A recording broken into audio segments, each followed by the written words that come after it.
Bonjour, bonsoir, tout dépend de l'heure dans laquelle vous allez nous suivre. Bienvenue dans ce nouveau numéro de notre émission Mon Parcours, où je vais recevoir un homme de Dieu bien, un prophète. Restez connectés. Et de la clé de la réussite pour tout celui qui veut marcher avec toi.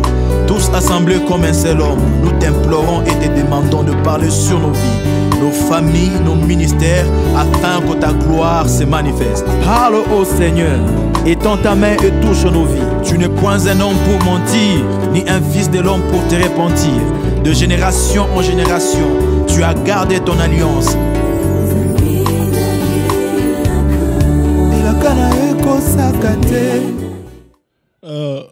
Mon invité déjà sur le plateau, il s'appelle Prophète Patrick Capella, des OMN.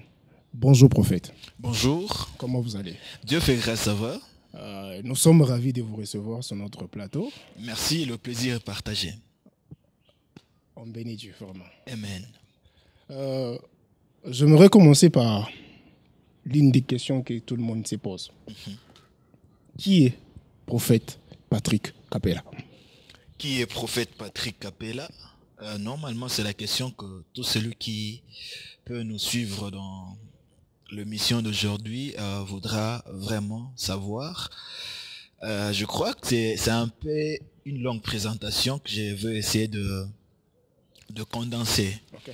Le prophète Patrick Capella est fils de Kalala Kachama Ambroise Aimé et de Georgette Ngalula Batobo. Je suis issu d'une famille de 5 enfants, dont je suis le cadet. Donc le premier c'est un garçon, la deuxième c'est une fille, la troisième c'est une fille, la quatrième personne c'est un garçon et puis je suis le cinquième. J'ai un diplôme, si je peux dire, j'ai un diplôme en sciences de l'information et de la communication à l'UL, Université Liberté. Et puis j'ai aussi un diplôme en théologie ici en Afrique du Sud à DMCC Bible School Church. Je suis visionnaire de Zoe Life Ministry ici à Johannesburg, et puis je suis aussi visionnaire de Revival Crusade, qui est une plateforme qui prône ou parle beaucoup plus du réveil du temps de la fin. Si je peux ajouter, je suis aussi écrivain, donc j'écris. Bientôt je vais lancer mes 2 livres, je crois, et puis je suis aussi auteur-compositeur, j'écris des chansons et puis je chante aussi. Je suis aussi dans le business, donc c'est un peu ça, en bref. Vraiment, je vous envie. Écoutez juste votre présentation, les choses que vous faites, les choses dans lesquelles vous vous retrouvez. Ça prouve que vous êtes quelqu'un que Dieu a beaucoup investi en lui. Dire que je suis quelqu'un en qui Dieu a investi, c'est un peu exagéré, mais peut-être je dirais que c'est par la grâce que nous nous retrouvons en train de faire ce que nous sommes en train de faire. Je disais à quelqu'un que Dieu m'a fait exceller dans un domaine où je n'avais pas beaucoup d'expérience. Et alors, nous sommes les résultats, disons, de la grâce de Dieu. Ok. Sur votre présentation, je garde une petite question que je vais poser par après. Expliquez-nous, comment est-ce que tout a commencé dans votre vie? Peut-être les gens ne connaissent pas l'histoire. Moi, je vous connais quand même. Mais il y a d'autres personnes qui ne connaissent absolument rien sur vous, qui veulent au moins savoir comment est-ce que tout a commencé avec vous. Comment est-ce que vous êtes devenu chrétien? Et aujourd'hui, vous êtes visionnaire des Zoe Life Ministry, vous êtes visionnaire de Revival Crusade, vous êtes écrivain, vous composez des chansons, tout ça. Comment est-ce que quelqu'un peut savoir par où vous avez commencé pour arriver au niveau où Dieu vous a amené aujourd'hui? Tout a commencé, je dirais déjà, j'étais petit, je me souviens, j'avais 5 ans.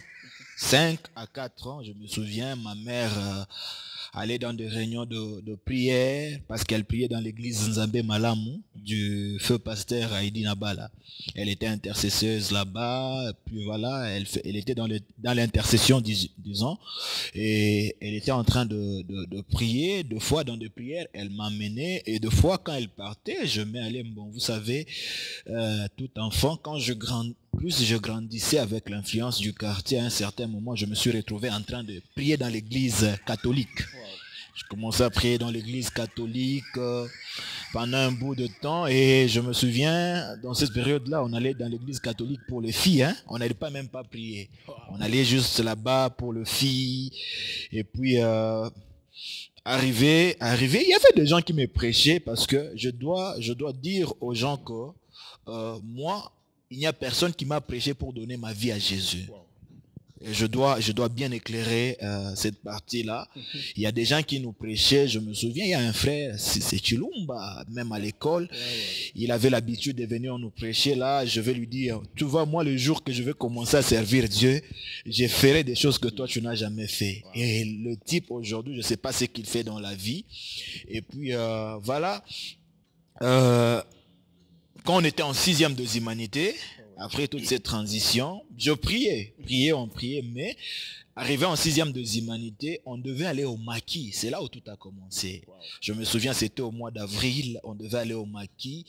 Et en allant au maquis, tout le monde était déjà arrivé là où on devait faire le maquis. Et je me souviens, ce jour-là, je suis arrivé, je crois, avec Joël en retard. Et je crois aussi avec le prophète Dali. Si je ne me trompe pas, peut-être le prophète Dali était déjà là. Et quand j'arrive, c'est à l'entrée chez le prophète Daniel Mwamba. On nous avait donné une maison là-bas.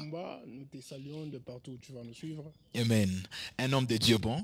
Et arrivé là-bas, on va trouver le pasteur Vena Molotombo. Moi, je ne savais pas qu'il était pasteur. On va le trouver, il était à la porte là. Il va dire que vos amis sont... dans la maison en train de prier. Moi, je réponds même, je me souviens ce jour-là, je réponds même pas. Nous sommes venus ici pour étudier, pas pour prier. Vous voyez? Et même, bon, comme c'était dans le maquis, tout ça, quand même, si tu ne pries pas, on va dire que tu es sorcier. Voilà. Alors, tout le monde a besoin de la réussite.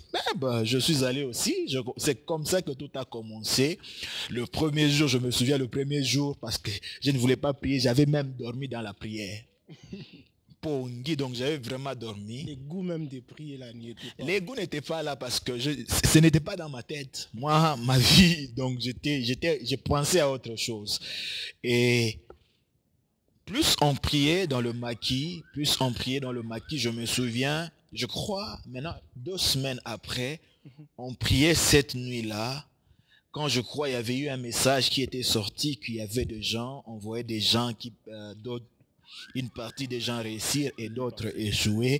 Tout le monde avait peur parce que personne n'aime échouer dans la vie.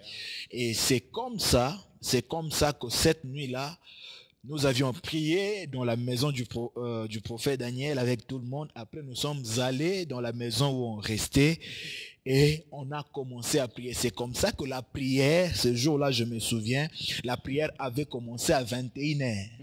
On a commencé, c'était ma première fois de prier comme ça. Wow. La prière avait commencé à 21h. Alors que l'on priait à 21h, on était dans la chambre, on voit le feu dans la salon. Dans le salon plutôt, j'allais dire le salon. On voit le feu dans le salon. Mais lorsqu'on voit le feu dans le salon, on se dit, mais il y a le feu dans le salon. Allant au salon, on voit le feu dans la chambre. On rentre dans la chambre, on voit le feu dans le salon. Lorsqu'on rentre dans les salons encore, on voit le feu dehors. Maintenant, on cherchait à trouver ces feux-là. Lorsqu'on part dehors, c'est comme ça que nous avions commencé à prier. On était en train de prier. Plus on priait, à un certain moment, le feu n'était plus dehors. Le feu était dans la maison, encore dans le salon. Mais jusqu'à ce qu'on a prié, maintenant, on ne comprenait pas toutes ces manifestations-là. C'est comme ça, on s'était retrouvés ces jours-là. On a prié de 21h jusqu'à 6h du matin. De 21h jusqu'à 6h, non-stop. Et tout a commencé là-bas. C'est vraiment merveilleux. Pour la première fois, bon, pas dire pour la première fois, mais les jours où vous faites l'expérience avec Dieu, vous partez d'une prière de 21h à 6h. De 21h, on avait prié, je dis bien, de 21h à 6h. Il y a des gens qui sont témoins parce que je me souviens, le matin, dans la matinée, on était parti à l'école. Lorsqu'on est à notre rentrée, il y a une femme, je crois, elle était venue même prier dans notre église, la sœur Véro. Elle était dans le quartier et alors que l'on priait, elle est venue dans la matinée toquer à la porte, demander à la famille du prophète Daniel que j'avais entendu des gens prier toute la nuit. Pour ma première fois, je n'ai jamais entendu des gens prier comme ça. J'aimerais commencer à aller dans l'église où ces gens-là prient. Waouh. Votre histoire est vraiment éblouissante. Je vais passer à une deuxième question. Vous avez fait la communication à l'IEL. Aujourd'hui, vous êtes prophète. Comme chaque famille, chaque parent a une vision avec ses enfants. Comment est-ce que la famille a pris la nouvelle de l'appel que Dieu vous a appelé, qu'il fallait peut-être arrêter les études, ou comment est-ce que vous avez communiqué avec la famille concernant votre appel? Déjà, au début, c'était un peu difficile parce que, déjà, au début, c'était difficile. J'avais un club des smurfers, des gens qui font les smurfs chez moi. Donc, j'ai réunissé chaque semaine, je crois, plus de 60 jeunes chez moi et répété tout ça. J'étais dans la musique, je faisais le R&B et le rap, ouais, dans ces temps-là. Et puis, je faisais aussi le karaté dans cette période-là. Et ce qui fait que ma mère déjà, tu vois, ma mère me voyait faire ça. Et je me souviens, quand j'ai commencé avec le ministère, elle m'a appelé, elle m'a dit, mon fils, choisis une seule chose. Je suis prête pour t'encourager à faire tout ce que tu veux, mais choisis une chose. Soit c'est le karaté, soit c'est la musique, soit c'est danser, soit c'est Dieu. Choisis une chose, je ne te comprends pas. Alors, mais plus, ce n'était pas facile, mais plus on avançait, je crois que la famille voyait les changements et le monsieur que je devenais beaucoup plus dans les choses de Dieu.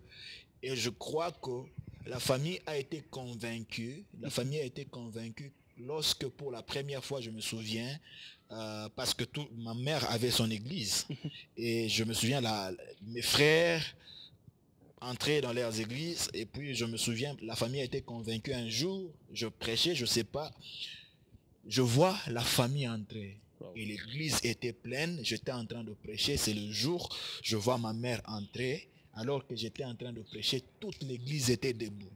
Toute l'église était debout, les gens me donnaient des offrandes, la puissance de Dieu était terrible. Et lorsque ma famille a été convaincue, lorsqu'elle a vu, quand j'ai commencé maintenant à prier pour les gens, à faire des déclarations, des gens tombés, il y avait des manifestations de démons.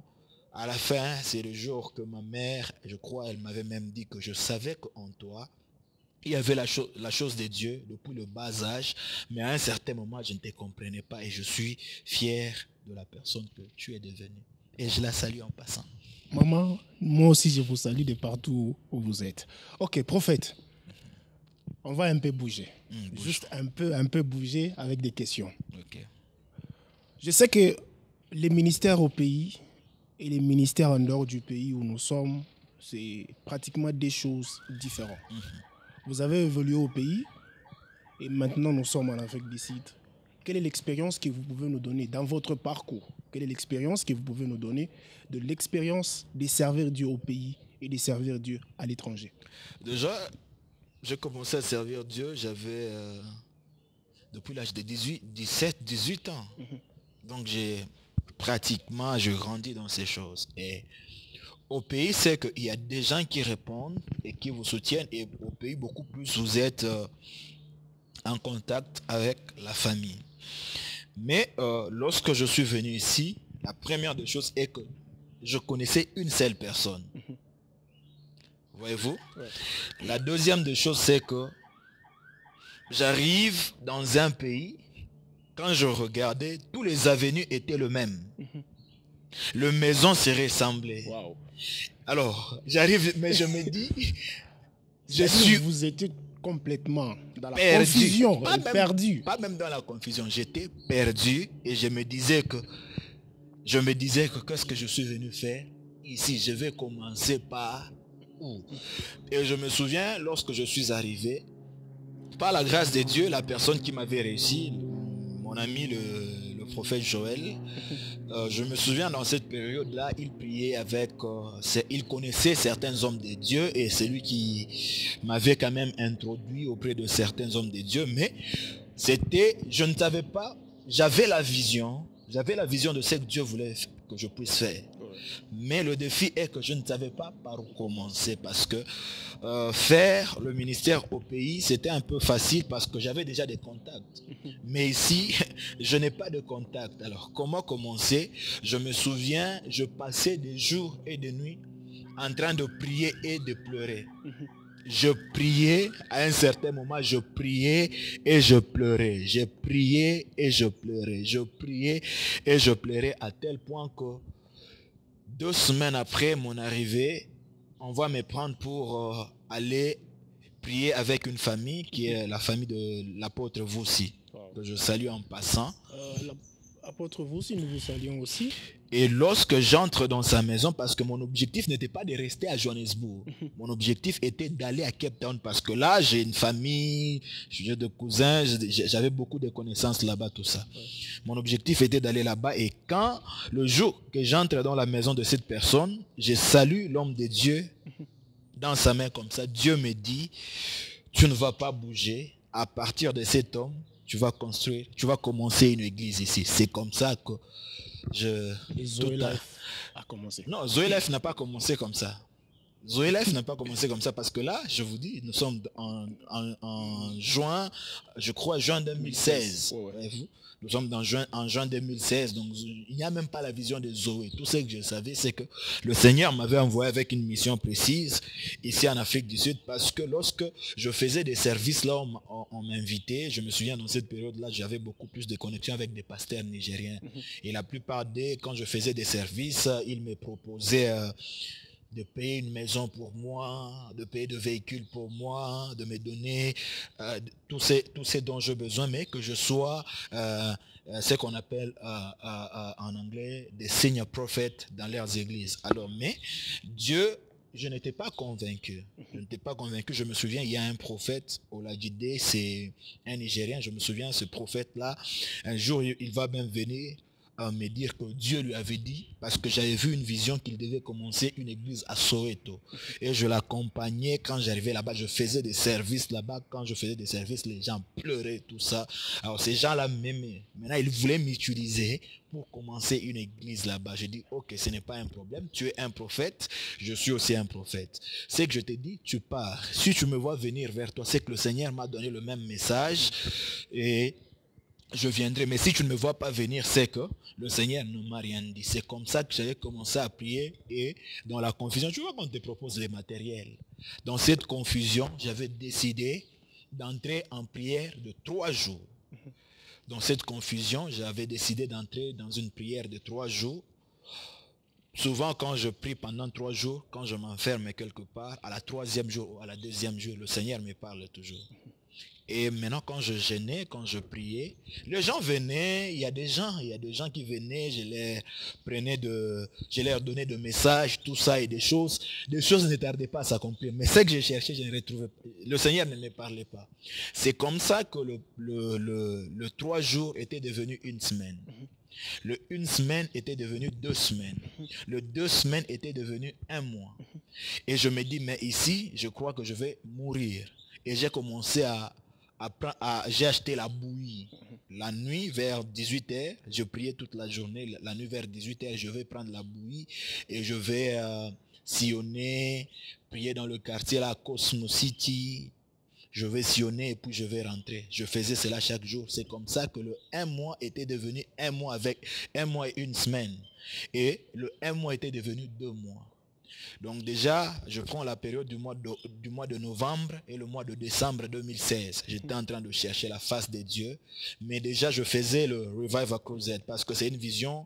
J'avais cette vision depuis le Congo. Okay. Je n'avais pas l'objectif de faire une église.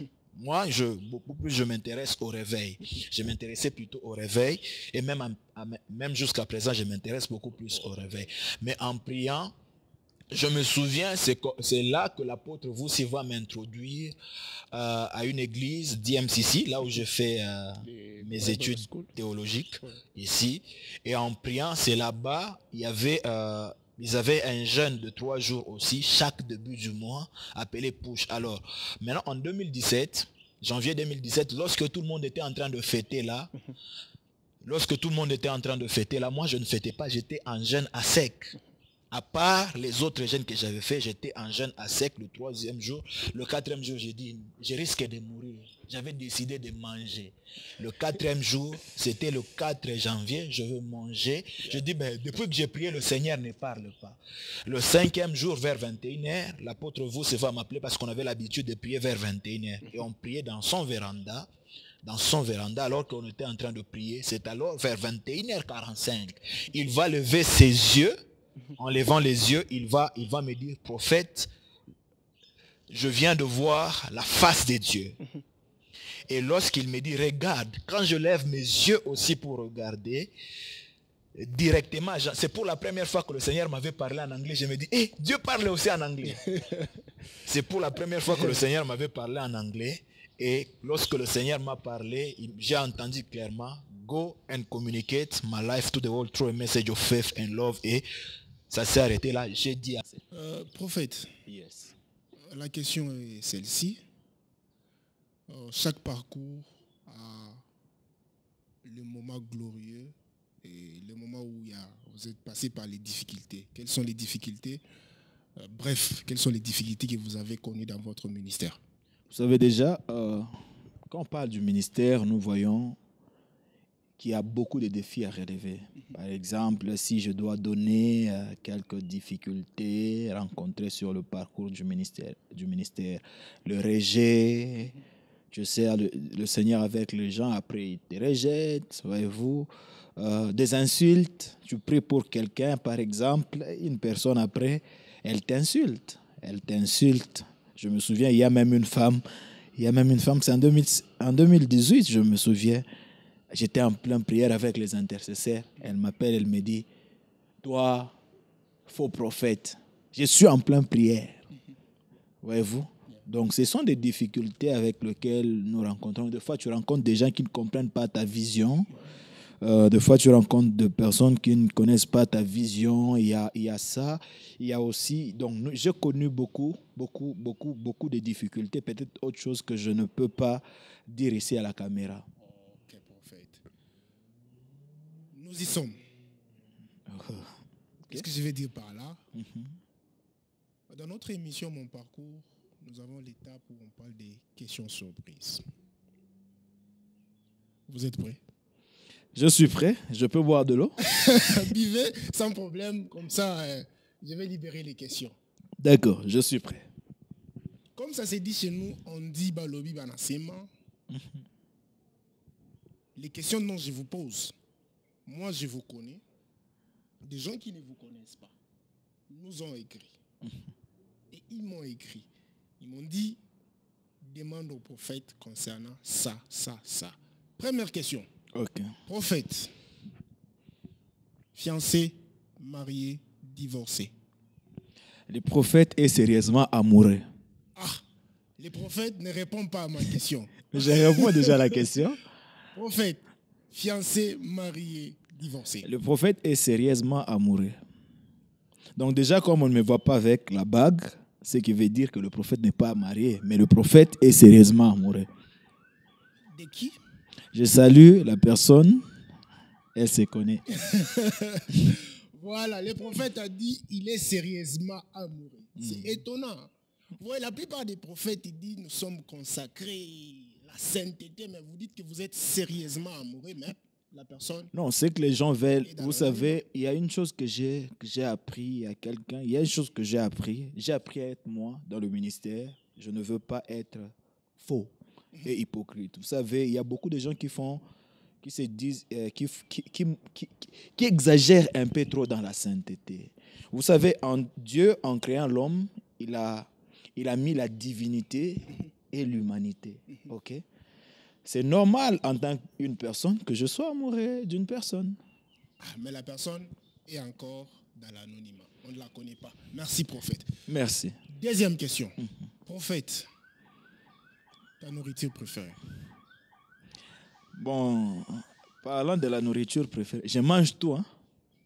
Tout, même les tables, même tout. Je mange tout sauf tout ce qui a, sauf la table et la chaise. Donc, mais je mange tout. Peut-être il y a autre chose que je ne mange pas, mais que je ne peux pas pour quelques interdictions ministérielles que je ne peux pas. Je comprends. Dernière question. Vous allez la répondre en regardant la caméra. Prophète des OMN. On dit, c'est pas moi qui dis, je pèse les mots. On dit, tu es parmi les prophètes qui voient trop de visions et tu en vois plus que d'autres et ça leur fait mal. Qu'est-ce que tu nous dis? Mais c'est une question un peu comique. Ça veut dire que je vois beaucoup plus de visions, c'est faux. Je sais que je vois de visions, voir des visions, je vois.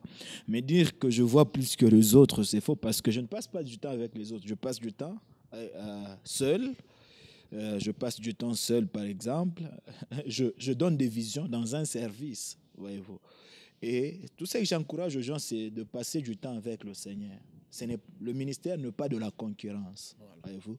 Et même parlant des visions, voir tout ça, ce que je peux dire, c'est le plus bas niveau du prophétique. Si les gens se résument à dire que celui-ci voit beaucoup de visions, plus que celui-ci, donc ces gens-là sont encore bébés spirituels. Vous savez, l'apôtre Paul est en train de dire... je crois la version anglaise dit we have to make proof of our ministry. Vous voyez, donc c'est un peu ça.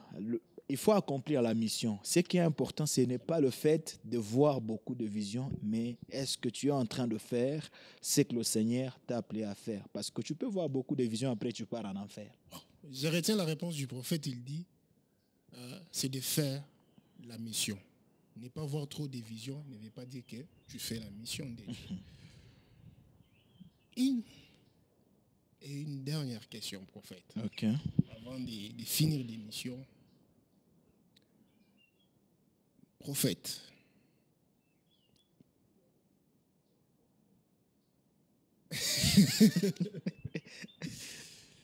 Prophète. Je vous écoute. Une dernière question. Je vous écoute. L'émission. Je vous écoute. Comment est-ce que vous arrivez à manager ça? La vie à côté, prophète Patrick. Et la vie à côté, les cadets de la famille. C'est simple, non? Je sais que c'est simple. Non, ce n'est pas simple parce que je sais les exigences du ministère. Oui. Comment est-ce que vous arrivez à manager ça? Parce que deux fois... C'est simple, c'est une question qui me fait rire. Par exemple, c'est comme vous posez à une personne qui est mariée la question de savoir au travail, il est travailleur. Il est par exemple DG à la maison, il est époux, voyez-vous. Et comment est-ce qu'il manage cela? C'est quoi? Devant mes parents, je suis le cadet. Les prophètes, tu les mets d'abord de côté. Oui, non, je suis prophète, mais tout en étant enfant. Parce que ce sont mes parents, mes grands frères et mes grandes sœurs. Voilà, je suis cadet et je ne peux pas m'en passer. Je n'ai pas choisi de l'être. Prophète, quelqu'un m'a dit que vous êtes capricieux. Dire que je suis capricieux, c'est un peu exagéré, sauf que je suis un homme de principe. Ce sont les principes ou les caprices? Non, ce ne sont pas des caprices, ce sont des principes. Je vis par rapport aux principes parce que je crois que dans la vie, nous devons avoir des principes si nous voulons aller loin. Je suis un homme de principes. Si quelqu'un, par exemple, ne fait pas ce que je veux qu'elle puisse faire, mais je crois qu'on ne va pas faire route ensemble.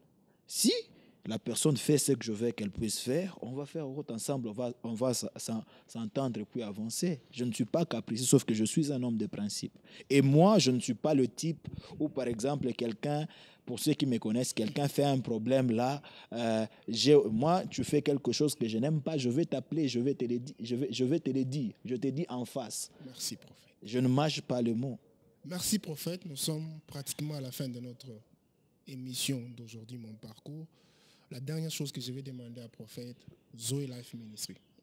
Qu'est-ce que vous avez comme programme à l'église, dans les ministères? Qu'est-ce que vous pouvez énoncer aux téléspectateurs? Mais pour ceux qui sont à Johannesburg, plus précisément à Randberg, nous sommes sur AOC 310. C'est deuxième niveau. C'est là où notre église se trouve. Je crois que toutes les informations sont sur la page. Nous sommes en train de préparer des grandes choses. Je crois que nous attendons que la période de la pandémie puisse s'écrouler. Il y a de surprises. Je crois que dans le mois qui reste un peu, nous allons lancer beaucoup de choses. Par la petite grâce que le Seigneur nous a faite. Tous ceux qui voudraient prier avec nous, ils peuvent nous contacter ou ils peuvent écrire. On va le recevoir, on priera avec eux. Chers téléspectateurs, nous sommes pratiquement à la fin de notre émission. Prophète, nous disons merci. C'est moi qui vous remercie. Merci d'être sur notre plateau. Nous sommes bénis par votre parcours. Je sais que les gens qui sont en train de nous suivre sont vraiment bénis, réconfortés et fortifiés. Amen. Je crois que peut-être je peux saluer deux personnes. Oui, je vous le permets de saluer juste 2 personnes. Il y a quelques personnes qui m'ont écrit. Je salue Dadi Paulin Mbombo depuis le Lubumbashi. Dadi, nous vous saluons de partout. Je salue aussi le papa Arthur Yellow depuis Kinshasa. Il a eu à m'écrire, je crois que c'était hier. Papa Arthur, nous vous saluons. Et il m'a encouragé aussi. Je salue tous les hommes de Dieu qui nous connaissent. Je salue tout le monde. Que Dieu vous bénisse abondamment et merci. Merci. Voilà, nous sommes pratiquement à la fin de notre émission. Je ne peux pas oublier l'équipe technique. ZK Pro, Béton, merci. Guy Moulopo, merci. Pablo Kachila, merci beaucoup. Que Dieu vous bénisse. Aimez la page. Abonnez-vous à Zoé Life Ministry. Abonnez-vous à Patrick Capella, officiel. Que Dieu vous bénisse. Ciao.